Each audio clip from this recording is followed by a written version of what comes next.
ये देखो, अब हमारा कैमरा लगभग तैयार है। बस एक छोटी सी प्रॉब्लम है, तू बता सकती है? हाँ, यही कि हमें पता ही नहीं चल रहा है कि इस कैमरे की आँख हमें क्या दिखा रही है। बिल्कुल, पहले तो हमें वॉल पे दिख जाता था कि कैमरे की आँख क्या दिखा रही है, पर अब तो हम उसकी फोटो नहीं देख पा रहे हैं। तो अब क्या करें दीदी? अब हमें फोटो पेपर यूज करना होगा।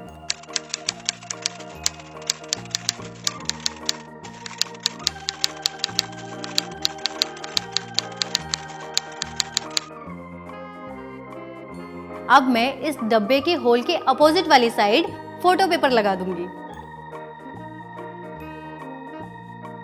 तो ये होल वाली आंख जो कुछ भी देखेगी वो यहाँ लगे फोटो पेपर पर आ जाएगी और इस तरह फोटो पेपर कैमरे के स्क्रीन का काम करने लग जाएगा। तो अब ये कहना चाहते हो कि इस फोटो पेपर पर होल के सामने जो भी चीज होगी उसकी फोटो आ जाएगी?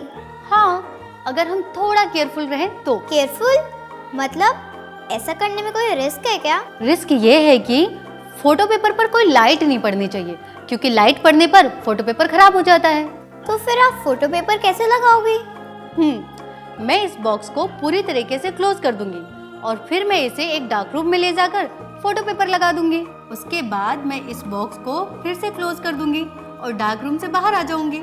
मतलब आप इस बॉक्स को पूरी तरह से क्लोज कर दोगे, पर इस छोटे से पिन होल से तो अभी भी लाइट आ रही है, तो ये बॉक्स पूरी तरह से बंद तो नहीं हुआ। हाँ, और इसी कारण हमें इस आई की आईलिड यानी कि शटर बनाना होगा, जो कि इस सिंपल ब्लैक पेपर और इस ब्लैक टेप से बन जाएगा। ये देखो, ये मैंने ब्लैक पेपर को कैमरे की आंख के बीचों बीच चिपका दिया। ये बन गया हमारे कैमरे की आईलिड यानी शटर। देखो, अब ये फ्लैप कैमरे की आईलिड का काम करेगा। जब चाहे आंख खोलो और जब चाहे आंख बंद कर लो। वाह दीदी, ये आंख तो हमारी आंख जैसी बन गई है। वाह जी वाह, बन गया कैमरा। इसे काम करते हुए देखने के लिए मैं भी बहुत एक्साइटेड हो रहा हूँ। तो चलो, अब मैं इस आंख को बंद कर देती हूँ और डार्क रूम में ले जाकर फोटो पेपर लगा देती हूँ। तुम रुको, मैं अभी आई।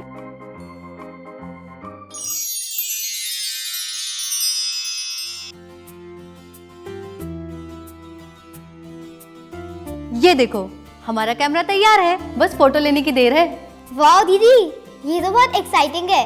अब जल्दी से मेरी फोटो लो ना प्लीज। ठीक है, अब मैं इस कैमरे को टेबल पर रख देती हूँ और तुम जल्दी से जाके इसके सामने खड़ी हो जाओ। ठीक है। ठीक है, अब सीधी खड़ी रहना, हिलना नहीं। ठीक है दीदी, मैं रेडी हूँ। मैं इस शटर को 30 सेकंड के लिए ऊपर करती हूँ। तुम्हारी फोटो खिंच गई। हो गया दीदी, अब मैं आ जाऊँ? तुम आ जाओ। ठीक है दीदी, पर जब आपने फ्लैप खोला तो लाइट अंदर फोटो पेपर तक गई होगी ना? हाँ, तो फिर फोटो पेपर उससे खराब नहीं हुआ क्या? हुआ ना, और यही तो हम चाहते थे, क्योंकि अभी जो लाइट फोटो पेपर पर पड़ी वो उसी चीज की थी जिसकी हम फोटो निकालना चाहते थे। उसके कारण उस फोटो पेपर पर कैमरे के सामने रखी हुई चीज का इंप्रेशन आ गया। फिर फोटो पेपर खराब हो गया ना दीदी? बिल्कुल भी नहीं, क्योंकि जब हम इस फोटो पेपर को डेवलप करवाएंगे तो वो इंप्रेशन इस पेपर पर रह जाएगा और हमें दिखाई देने लगेगा। पर दीदी, इस कैमरे के सामने तो मैं खड़ी थी ना, तो क्या फोटो पेपर पे मेरा इंप्रेशन आया होगा? हाँ, और उसी इंप्रेशन को तो फोटो कहते हैं। वाह दीदी, फिर इसे जल्दी से डेवलप करा दो, क्योंकि मुझे अपनी फोटो देखनी है। ठीक है।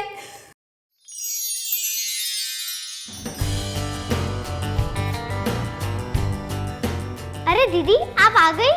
हाँ, और ये देखो, मैं तुम्हारी फोटो डेवलप करवा लाई। दो। जल्दी देखो। वाह, कितनी सुंदर फोटो है। अपने कैमरे जितनी अच्छी तो नहीं, पर बुरी भी नहीं है, क्यों? हाँ, मैं इससे अच्छी फोटो ले सकता हूँ, पर पिनहोल कैमरा मेरा पूर्वज है और मैं इसी कैमरा का डेवलप्ड रूप हूँ। थैंक यू दीदी, आज आपने मुझे अपने पूर्वज से मिलवा दिया। क्या बात कर रहे हो दीदी? ये खुद से बनाए हुए कैमरे से खिंची हुई फोटो है। इससे मजेदार तो कुछ हो ही नहीं सकता। और मेरे को और कोई कैमरा नहीं चाहिए, मैं इसी कैमरे से खुश हूँ।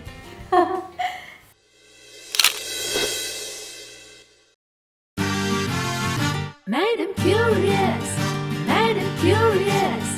is good. तो दोस्तों, हमने कैमरा बनाते वक्त लाइट के बहुत सारे खेल देखे, जैसे कि किसी चीज से आने वाली लाइट हर डायरेक्शन में फैलती है और कैसे एक छोटा सा होल कैमरे का काम करता है। पर दोस्तों, अगर लाइट को ठीक से समझा जाए तो उसके कितने सारे खेल ऐसे हैं जिन्हें हम डेली देखते हैं, जैसे कि मिरर में हमारा रिफ्लेक्शन दिखना या फिर हमारी शैडो का छोटा या बड़ा होना। इन खेलों के पीछे के खेल को समझना चाहते हैं तो हमारी आगे आने वाली कॉन्सेप्ट फिल्म्स जरूर देखिए।